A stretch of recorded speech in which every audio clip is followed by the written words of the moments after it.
Assalamualaikum warahmatullahi wabarakatuh. Perkenalkan, nama saya Bi Septiani dengan NIM 500922018. Di sini saya akan membuat video penjelasan manajemen risiko pada rantai pasok untuk memenuhi tugas mata kuliah manajemen rantai pasok. Indonesia merupakan negara agraris yang memiliki hasil pertanian dan perkebunan yang sangat melimpah. Terdapat banyak sekali daerah di Indonesia yang menjadi daerah penghasil pertanian. Pada Provinsi Jawa Timur, Kabupaten Malang adalah salah satu kabupaten yang menjadi produsen produk hasil pertanian ke berbagai daerah. Hasil pertanian dari Kabupaten Malang adalah beras, sayur mayur, umbi-umbian, dan buah-buahan. Beberapa kecamatan yang menjadi produsen utama di Kabupaten Malang adalah Kecamatan Dau, Pancokusumo, dan Pagelaran sebagai salah satu produsen para petani, pedagang, ataupun pemasok. Harus menjalankan proses distribusi yang baik secara merata. Hasil pertanian Kabupaten Malang didistribusikan ke berbagai daerah di Indonesia, baik dalam Kabupaten Malang sendiri hingga di luar Provinsi Jawa Timur. Namun, dalam melakukan proses distribusi hasil pertanian masih sering ditemukan beberapa masalah. Salah satunya adalah beberapa daerah di Kabupaten Malang kesulitan melakukan penjualan secara maksimal untuk produk pertanian mereka. Oleh karena itu, proses distribusi hasil pertanian ini dianggap masih kurang maksimal, mengingat hal ini masih terjadi pada proses distribusi. Dalam sebuah proses rantai pasok, ditemui berbagai risiko yang dapat mempengaruhi alur rantai pasok sehingga tidak dapat berjalan dengan lancar.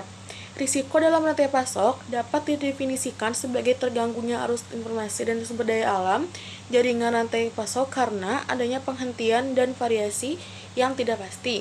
Risiko rantai pasok adalah suatu kerusakan atau gangguan yang disebabkan oleh suatu kejadian yang menimbulkan pengaruh negatif terhadap proses bisnis pada beberapa perusahaan. Berkaitan dengan adanya risiko dalam manajemen rantai pasok, maka manajemen risiko berperan penting untuk menjaga agar sistem rantai pasok tidak terganggu.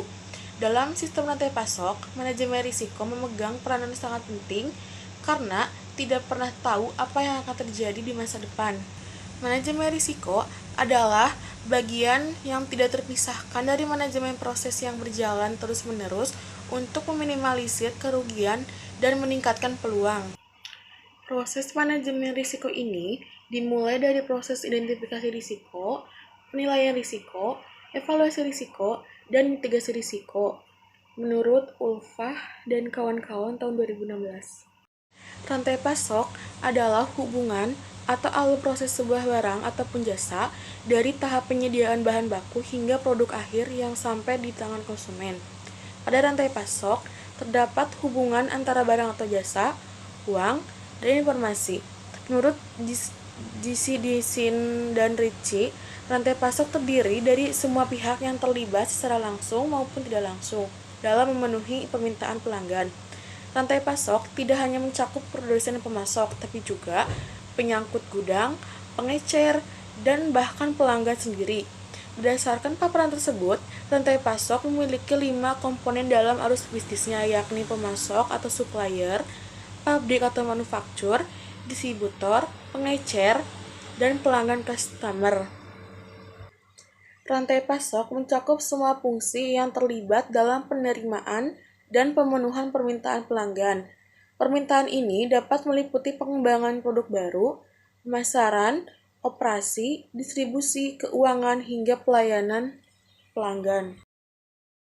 Sekarang masuk ke pengertian risiko. Menurut Sinha et al. 2004, menyatakan bahwa risiko merupakan fungsi dari ketidakpastian dan dampak dari suatu kejadian. Pendapat lain datang dari Jutter tahun 2005. Risiko dalam supply chain dapat didefinisikan sebagai terganggunya arus informasi dan sumber daya alam jaringan supply chain karena adanya penghentian dan variasi yang tidak pasti. Menurut Wajdi et al. Tahun 2012, risiko adalah suatu yang mengarah pada ketidakpastian atas terjadinya suatu peristiwa selama waktu tertentu, yang mana peristiwa tersebut menyebabkan suatu kerugian, baik itu kerugian kecil yang tidak begitu berarti, maupun kerugian besar yang berpengaruh terhadap kelangsungan hidup dari suatu perusahaan. Sedangkan menurut Goh et al. Tahun 2007, Ada dua jenis risiko pada rantai pasok berdasarkan sumbernya, yaitu risiko yang timbul dari internal jaringan rantai pasok dan risiko yang timbul dari lingkungan eksternal rantai pasok. Sedangkan menurut Chopra dan So di tahun 2004 mengelompokkan 9 kategori risiko, yaitu gangguan, keterlambatan, sistem breakdown, peramalan, pengadaan, piutang, properti, kekayaan material, persediaan, dan kapasitas. Menurut Pujawan dan Geraldine tahun 2009, risiko dapat didefinisikan melalui pemetaan proses bisnis terlebih dahulu, yaitu area plan, source, make, delivery, dan return. Penelitian ini berhasil mengidentifikasi 31 kejadian risiko, di mana risiko ini berhasil diidentifikasi dari proses bisnisnya. Selanjutnya, masuk ke manajemen risiko rantai pasok. Ini merupakan dua hal yang saling berkaitan. Manajemen risiko rantai pasok adalah upaya pengelolaan risiko-risiko yang dapat terjadi pada sebuah aktivitas rantai pasok agar didapatkan rantai pasok yang optimal dan tercegah dari gangguan.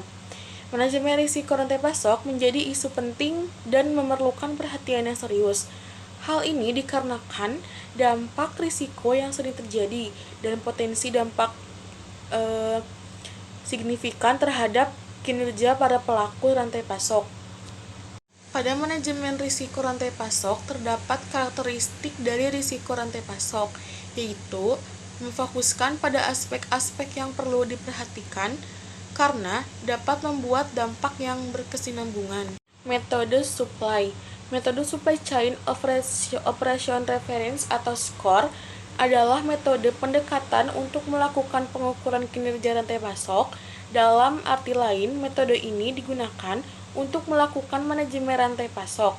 Metode SCORE yang digunakan adalah level 1, yakni mendefinisikan ruang lingkup dan konten dari rantai pasok tersebut. Pada level ini akan terlihat kinerja dari rantai pasok. Manajemen rantai pasok dengan menggunakan metode SCORE dibagi menjadi beberapa bagian rantai pasok, yaitu perencanaan atau plan, pengadaan atau source, pembuatan atau make, pengiriman atau delivery, dan pengembalian atau return. Selanjutnya ada metode House of Risk atau HOR. Metode House of Risk adalah model pengelolaan risiko dari hasil pengembangan dan modifikasi dari model HOK yang berfungsi untuk menentukan agen risiko dan penentuan prioritas dalam melakukan pencegahan. Tujuan manajemen rantai pasok adalah membantu perusahaan dalam merumuskan strategi perencanaan yang tepat. Tujuan tersebut menjadi landasan untuk mengidentifikasi langkah-langkah yang perlu diambil dalam mengelola rantai pasok secara efektif dan efisien. Lalu, manfaatnya yaitu 1. Mengurangi gangguan yang dapat menyebabkan penundaan produksi atau distribusi. Yang kedua, mengidentifikasi potensi risiko sebelum terjadi kerugian finansial.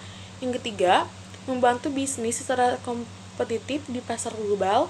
Yang keempat, membangun kepercayaan dengan pemasok, distributor, dan konsumen.